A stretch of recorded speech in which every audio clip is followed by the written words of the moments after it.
കർമ്മകാരൻ ക്രിയയുടെ ഫലം അനുഭവിക്കുന്ന ആൾ അഥവാ സംഗതിയാണ് കർമ്മം.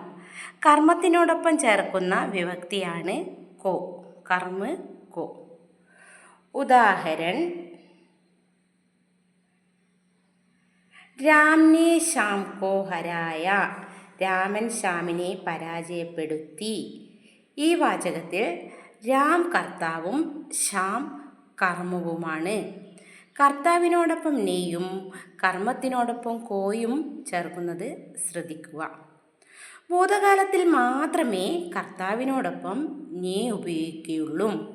എന്നാൽ കോ ഭൂതകാൽ, വർത്തമാനകാൽ, ഭവിഷ്യത്കാൽ 3 കാലത്തിലും കോ കർമ്മത്തിനോടൊപ്പം ഉപയോഗിക്കപ്പെടുന്നു. ഉദാഹരണം: മേ രാം കോ പഠാതാ ഹും. ഞാൻ രാമനെ പഠിപ്പിക്കുന്നു. സീത ശ്യാം കോ പൈസ ദേഗി. സീത ശ്യാമിന് പണം കൊടുക്കും. രാം നെ സാം കോ മാര. രാമൻ പാമ്പിനെ കൊന്നു.